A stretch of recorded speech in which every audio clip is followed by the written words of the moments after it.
He stares for hours at his own reflection but can't see the man within the mirror.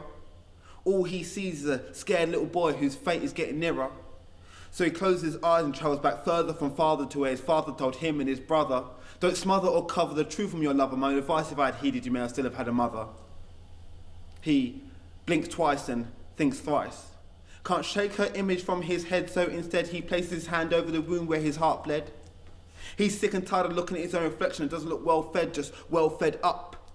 Time starts to elapse and his jaunty figure looks ready to collapse. Perhaps it's the fact he hasn't eaten in 2 days, hasn't moved in 3 days, and hasn't had a moment free of grief in the past 4 days it's been since she's gone. Or not.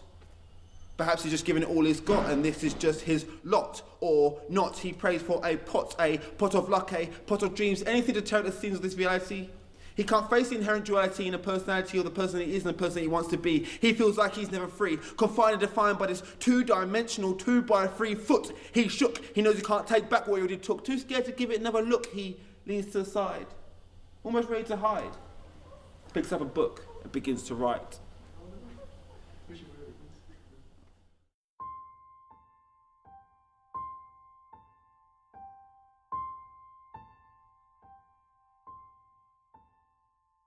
You have to follow certain rules, I think, when you're writing.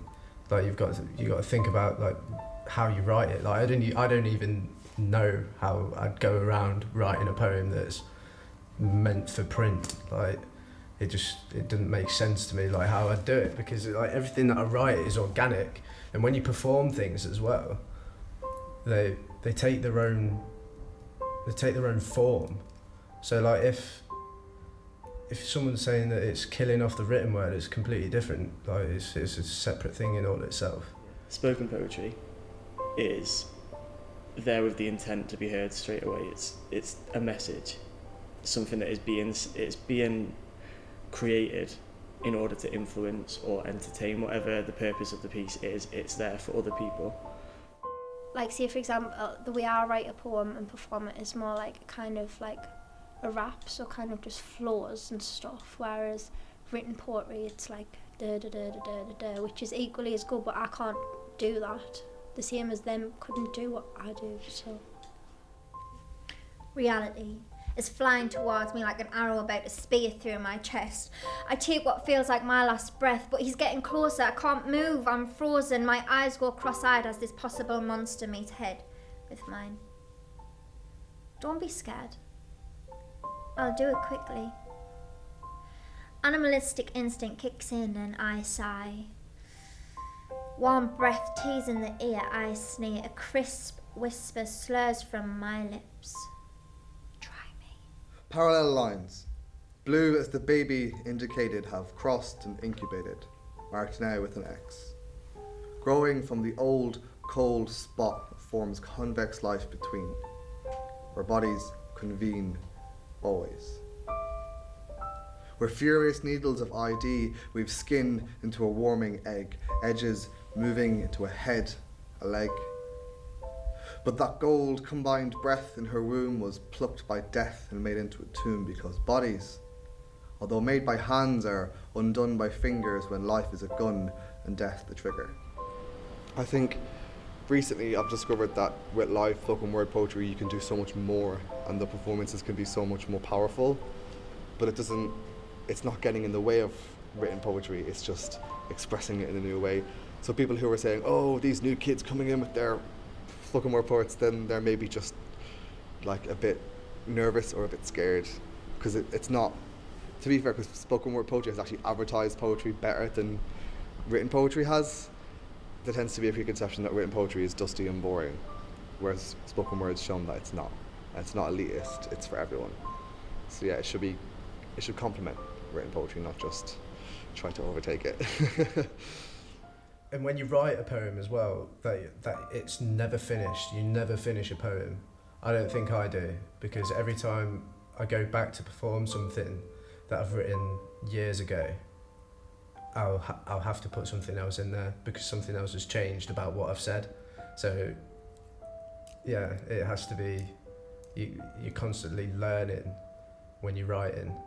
And I don't think I've found my style yet. I don't think I've found what I'm going to write, what my big thing is going to be yet.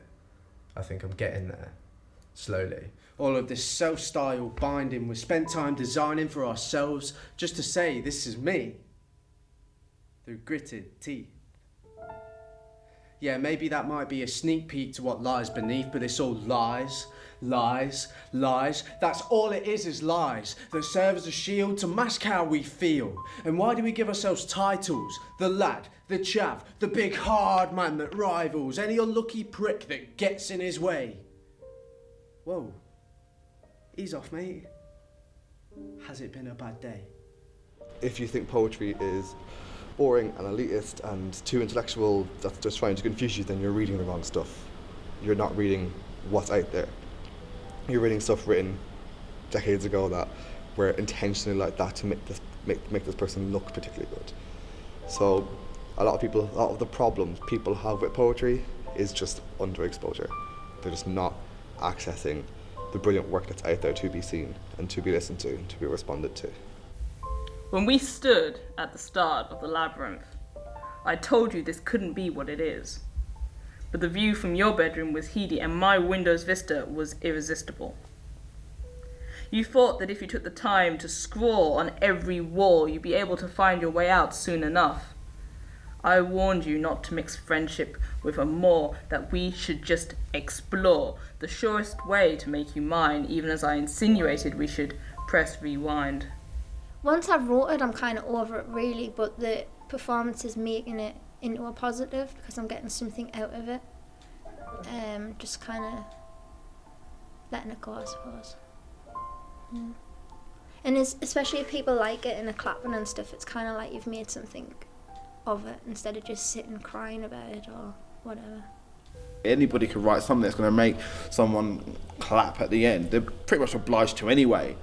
But I don't know, I perform for sharing. I like the whole idea of whatever I say here will maybe not even hit you now, but it might hit you 2 weeks away. You might be doing something completely different like a year from now and think, oh, that line actually resounds. So I do very much believe that I probably wouldn't write poetry. If I was a head in a box, I'd probably just sit there thinking, oh crap, I'm a head in a box.